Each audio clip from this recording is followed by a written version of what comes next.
esta nueva sección que he hecho en la que os hablo de diferentes curiosidades, libros y demás a lo largo del siglo XX.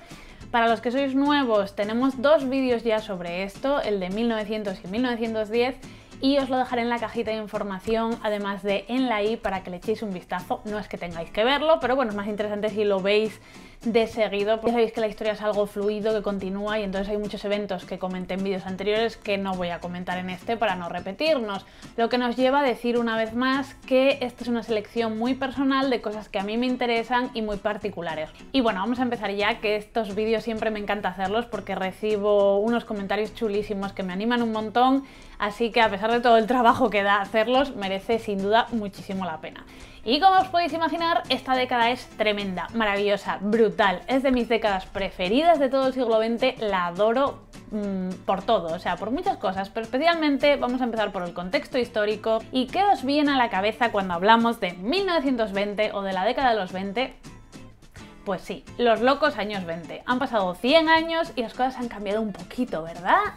Aquellos locos años 20 no tienen mucho que ver con estos, desgraciadamente. Pero bueno, también hay que decir que ellos venían de la Primera Guerra Mundial. Pobrecillos, un minuto, un segundo de alegría, de descontrol, de locura. Es una década que se define precisamente por ser la década del jazz, por ser la década en la que después de todo el sufrimiento de la Primera Guerra Mundial la gente estaba ansiosa por vivir la vida, por disfrutar mientras durase, porque se habían dado cuenta de que era algo que podía perderse en cualquier momento, la felicidad y la seguridad, con lo cual pues lo dieron todo. Es una década también importantísima por los avances que hizo la mujer en la batalla de la igualdad, especialmente en Estados Unidos, en Inglaterra. Por fin las mujeres empezaban a tener cierta autonomía después de la Primera Guerra Mundial. Se desmelenaron, se cortaron el pelo, se pusieron minifalda, incluso, atención, se estrenó el bañador que ya conocemos como el de ahora, porque lo que se ponían antes, os voy a poner un ejemplo de qué tipo de bañadores usaban hasta este momento, para que veáis la diferencia. Y bueno, pues también quiero enseñaros la diferencia que había del tipo de vestuario que llevaban, sobre todo las mujeres. Lo que cambió en esa década es que es completo el cambio que hay en esta década a nivel estético, cultural, social, de todo tipo. Es brutal el cambio que hubo. Y como os decía, las constantes luchas de las mujeres hizo que por fin se consiguiera el sufragio femenino en Estados Unidos en 1920. En Gran Bretaña ya lo habían alcanzado en el 18 y en Australia, atención, en 1901. Pero en España nos tocaría todavía esperar unos 10 años más, hasta el 31, que no conseguimos el sufragio femenino, y bueno, para lo que nos duró, ¿no? Pero en fin. Más cositas que ocurren en Europa, por ejemplo, bueno, pues que cambian totalmente las fronteras. Ya sabemos que el Imperio Austrohúngaro se derrumba completamente. En Irlanda las cosas empiezan a ponerse muy feas con el IRA y la relación que tiene con el gobierno británico cada vez más asfixiante. Tras la aprobación por parte del Parlamento británico de un decreto en el que quedaba dividida Irlanda en dos partes, literalmente, tiene lugar una serie de levantamientos que terminan, ya os digo, en guerra campal. Cositas un poquito más alegres. En 1921 Coco Chanel, que ya era bastante famosa de por sí, va y se inventa, expone el Chanel número 5, que a día de hoy todavía, 100 años después, sigue siendo como uno de los perfumes más carismáticos y más de la élite que conocemos, ¿no? Y bueno, me parece interesante destacar que en 1922 la revista Physical Culture declaró que Charles Atlas, en realidad se llamaba Ángelo Siciliano, de 28 años de edad, era el hombre evolucionado más perfecto del mundo. Os voy a dejar una imagen aquí. Hoy en día podemos decir que el hombre más perfecto del mundo, ¿qué es? ¿Brad Pitt? No sé, digo, es como... a ver, da igual los años que tengas, perfecto, ¿no? Pues de aquella se valoraban otras cosas, como podéis ver. Y bueno, poniéndonos de nuevo un poco serios, en el 28 Fleming descubrió la penicilina, que fue un poco así como por sorpresa y como de tapadillo, que no se atrevía a decirlo muy en voz alta. Él estuvo como médico trabajando en la Primera Guerra Mundial y la verdad que su descubrimiento salvó muchísimas vidas porque fue el principal antibiótico que se utilizó durante la Segunda Guerra Mundial. O sea que dato importantísimo. ¿Qué más ocurría? Pues bueno, tristemente ya recién terminada la guerra y ya empezaba a gestarse la siguiente, ¿no? En Italia veíamos el ascenso de Mussolini y de ese sentimiento cada vez más nacionalista y fascista que estaba en auge en aquellos años y que tenía mucho que ver precisamente con el desplome de la economía de Italia y de Europa en general tras la Primera Guerra Mundial. Y pues poco a poco, tras una marcha que hizo Mussolini con sus camisas negras, el hombre así a lo tonto pues consiguió acabar gobernando el país. Y volviendo a Estados Unidos, recordemos que estaban viviendo esa era, ese breve momento de alegría, de felicidad, de optimismo en el que estaba muy presente la era del jazz, pues andaban por ahí unos señores, ¿os acordáis del Ku Klux Klan? Llevaban como una temporada un poco dormidillos, pero en esa época se reorganizan por el temor a que la supremacía blanca estuviera debilitándose. Y hay incluso varias marchas multitudinarias que reunió entre 10.000 y 200.000 hombres, mujeres y niños, porque ya veis que las cifras no casan mucho, que desfilaron acompañados por una enorme cruz en llamas. ¡Qué miedo! Bueno, pues eso iba gestándose por una parte. Por otro lado, recordad que también es una época en la que se prohíbe el alcohol, se prohíbe en Estados Unidos tanto la fabricación como la venta de alcohol, lo que no quiere decir que no lo siguieran consumiendo, lo que pasa es que lo hacían más discretamente, pero el caso es que es una época como muy también de cambios y de controversias. Y yo os recomiendo que si os interesa esta época con la mafia en Estados Unidos, a mí es que me fascina. Esta época, sobre todo en Estados Unidos, me gusta muchísimo. Es una época como muy interesante y si os interesa de verdad os recomiendo sin ninguna duda Broadway Empire, que es una de mis series favoritas y habla muy bien de toda esta época, de toda la época de la prohibición, de todos los mafiosos, de Al Capone, todo eso, de los efectos de la Primera Guerra Mundial. Me encanta esa serie, tenéis que verla si queréis ahondar un poquito sobre este tema.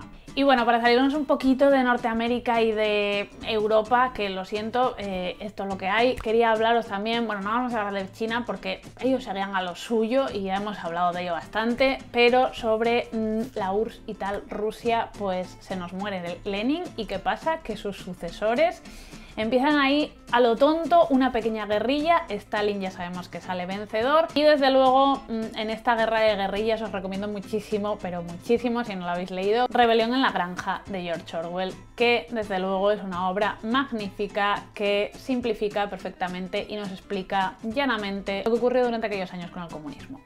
Y bien, pasando a la India y seguimos con el Imperio Británico, la India en aquellos momentos era como la joya de la corona, literalmente, del Imperio Británico, donde sacaban todos sus millones. En ese momento en el que, atención, en India el nivel de analfabetismo era del 92%.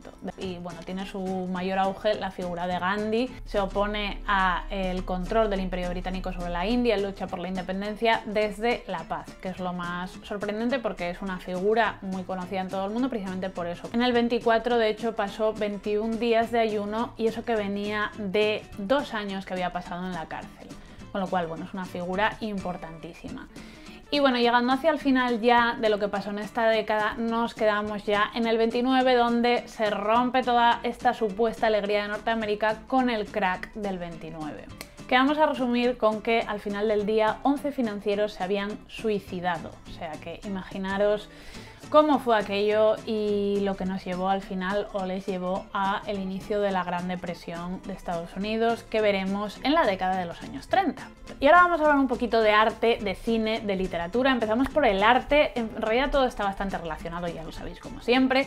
Y lo mismo que estábamos en esa época del jazz, de auge de optimismo, el arte también estaba en ese momento. Estaba intentando sacar lo mejor de sí mismo, un momento de hedonismo, de alegría, de realzar lo positivo frente al horror que habían pasado con la guerra. Es el momento además, después de las vanguardias, en las que comienza a desarrollarse nuevos momentos y movimientos artísticos, como es uno de los más importantes, el surrealismo, que habla precisamente del mundo de los sueños, del subconsciente, y esto nos lleva a hablar también del yo interior y de algo que inspiró muchísimo a figuras como Virginia Woolf a la hora de escribir también. A nivel pictórico pues tendríamos que mencionar a Dalí sin ninguna duda, a Magritte, a Miró, pues son grandísimos autores de este movimiento. Si alguna vez cuando pase todo esto que está pasando en el mundo actualmente tenéis la ocasión de ir a la Casa Museo de Dalí, de verdad, os lo recomiendo muchísimo. Es uno de los museos más chulos que he visto en mi vida. O sea, fui hace millones de años y todavía me acuerdo como un sitio maravilloso. Bueno, ¿qué más? También tenemos la inauguración del MoMA. El Museo MoMA se inauguró en 1929 en una exposición que además estaba estaba dedicada a los impresionistas franceses. Y por otro lado, estamos en una época en la que el muralismo mexicano tiene su nacimiento y tiene como su mayor exponencia. Es en esa época en la que comienza a pintar Diego Rivera sus grandes murales y lo siguen otros grandes pintores. Y por fin podemos hablar un poquito más del cine, que el cine ya empezaba a despegar, desde luego. En el 23 se estrena El chico de Chaplin, su primer largometraje, y el inicio de una serie de largometrajes que lo hizo pues mundialmente famoso y exitoso. También tenemos la película de Harold Lloyd, esa mítica película en la que se queda colgado de un reloj. Seguro que la habéis visto 1.000.000 de veces. Y totalmente distinto tenemos en el 27 el estreno de Metrópolis de Fritz Lang, una película que llevaba como 3 o 4 años trabajando en ella y que ideó tras su visita a Estados Unidos. Es una película inicio de muchísimas cosas, de ciencia ficción, futurismo, de un montón de elementos. Es una película espectacular a nivel visual, muy original, y que habla del horror del capitalismo. Es una película muy interesante. También por aquellos años por fin se consigue la unión del sonido con la imagen dentro del cine, que es algo que, bueno, pues ya sabéis, antes no existía el cine sonoro y como mucho pues tenías ahí a la orquesta tocando mientras veías la película. Y finalmente no nos podemos quedar sin comentar que en el 28 se estrenó Un perro andaluz, esa película de Buñuel y Dalí, el inicio real de la carrera tan exitosa de Buñuel a nivel de crítica especialmente, bueno, y público, pero bueno, su gran carrera como cineasta. Y seguramente no hayáis visto tampoco la película, pero cómo no haber visto la escena del ojo. ¿Quién se ha perdido esa escena en su vida? ¿Cuántas veces nos la hemos comido? ¿Por qué? No nos la voy a poner aquí porque es bastante traumática verla una vez como para verla 200 millones de veces, porque la ponen constantemente. Cualquier excusa es buena para poner esa imagen horrible. Pasamos por fin a la literatura con varios movimientos importantísimos y épicos de esa época. Por un lado, no podemos dejar de hablar de la generación del 27, ahora sí. A ver, esa generación de grandes poetas, artistas, pintores, escritores que comenzaban a experimentar con el arte y que tuvieron sobre todo muchísima influencia por ese cambio social que se estaba dando en España, todos esos cambios, movimientos sociales y políticos.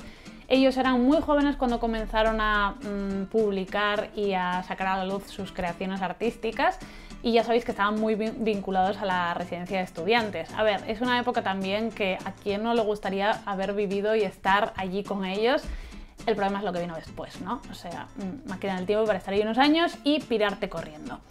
Pero bueno, entre estos grandísimos poetas artistas tenemos desde luego a Lorca, a Cernudas, a Pedro Salinas, a Miguel Hernández. A ver, hay tantísimos que es difícil mencionarlos a todos, pero esos son los que estudiamos, ¿no? Los que estudiamos todos en el instituto, los que entraban en los exámenes de la selectividad, que ya ni siquiera se llama así, la BAU del demonio.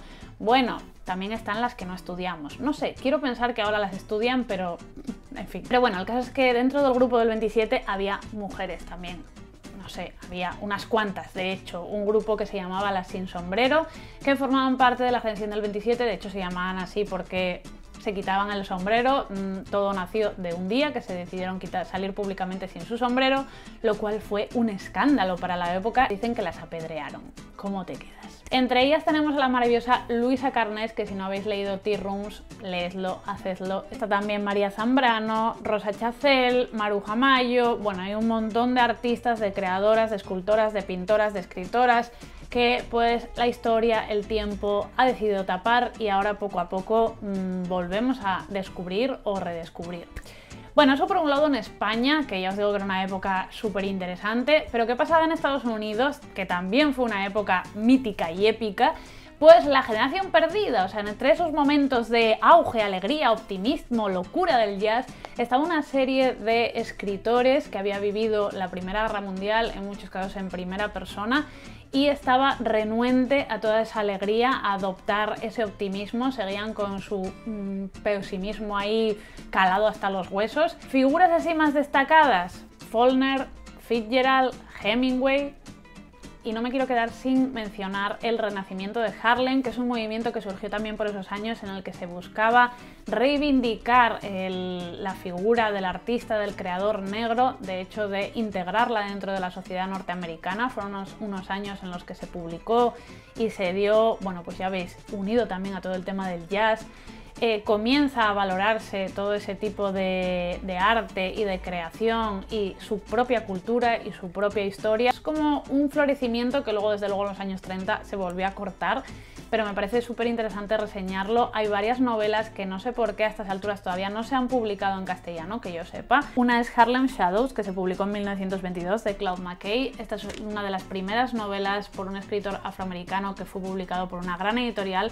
Y luego una que moriría por leer, que se llama Confusión, de Jessie Fawcett, que habla de la clase media afroamericana durante esa época, pero desde el punto de vista de una mujer. Súper interesante, también publicada en el 24 en este caso. Además de eso, también me gustaría señalar la publicación de un libro que tuvo mucha importancia en el 29, que es Sin novedad en el frente. Es una novela que tuvo mucha importancia porque hablaba de los trastornos de la Primera Guerra Mundial, de toda esa parte más negativa, y en su momento tuvo muchísimo éxito. De hecho, al año siguiente se hizo una película muy reconocida, y en Alemania tuvo su momento de auge, pero como 2 o 3 años después ya fue prohibida, para que veáis que ya estaban ahí los nazis metiendo caña, porque se la consideraba antimilitarista y por lo tanto antialemana. Y bueno, esto nos lleva a mencionar las novelas que se publicaron, las más importantes, o que yo considero algunas de las más importantes que se publicaban en aquella época. Y es que primero, principal, inolvidable, se publicó durante aquellos años El Gran Gatsby. Y podríamos dejarlo así y ya estaría bien, pero es que además también se publicó La Edad de la Inocencia, se publicó Señoras y Señores, atención, La Señora Dalloway, Fiesta de Hemingway, El Ruido y la Furia, Pasaje a la India, Ulises de Joyce, La Montaña Mágica, El Velo Pintado, y también se publicó El Lobo Estepario. Eso, así, a grandes rasgos, pequeñas obritas que se publicaban por aquella época. Y si hablamos de los nuestros, de autores españoles y latinoamericanos, hay que mencionar sin duda Luces de Bohemia, de Valle Inclán, que se publicó en 1920 y de origen al esperpento. Y por favor, si no habéis leído esta obra, leedla. Es divertidísima, súper rápida de leer, muy cortita, pero deja huella, deja pozo. Es que qué bien escribía. Más tenemos Romancero Gitano, de Lorca, inolvidable poemario en el que se realza la cultura gitana. Tenemos también Marinero en Tierra, de Alberti, un poemario que ganó el Premio Nacional de Poesía durante aquellos años. Se publica por aquellos años también Doña Bárbara, de Rómulo Gallegos, una de las novelas más populares, yo diría que la más popular de las novelas venezolanas, la más conocida. Tenemos también 20 poemas de amor y Una canción desesperada, de Pablo Neruda, que es uno de los poemarios más famosos de la historia de los poemas y que desde luego es la obra que hizo que saltara a la fama el poeta chileno. Y bueno, ahora ya vamos a pasar a hablar de mis preferidos. De todo esto, de los que he leído, lógicamente, que son unos pocos, un puñadito. ¿Cuáles son mis preferidos? Bueno, que no tenga aquí Adiós a las armas, de Hemingway. Es un libro que me encantó, que me gustó muchísimo, que os lo recomiendo un montón, se lee muy bien. A mí me descubrió a Hemingway y aluciné con el estilo que tenía, súper periodístico, directo, sencillo pero desgarrador en cierto sentido.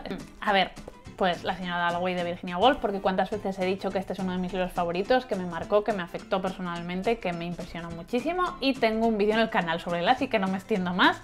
Algo parecido me pasa con El Gran Gatsby, de nuestro querido Fitzgerald. Este libro me impresionó un montón, me dejó un pozo increíble que todavía me dura, y eso que lo habré leído hace 6-7 años. Finalmente también me gustaría mencionar a Edith Wharton, porque ¿por qué no? ¿Cuándo es una mala idea mencionar a Edith Wharton?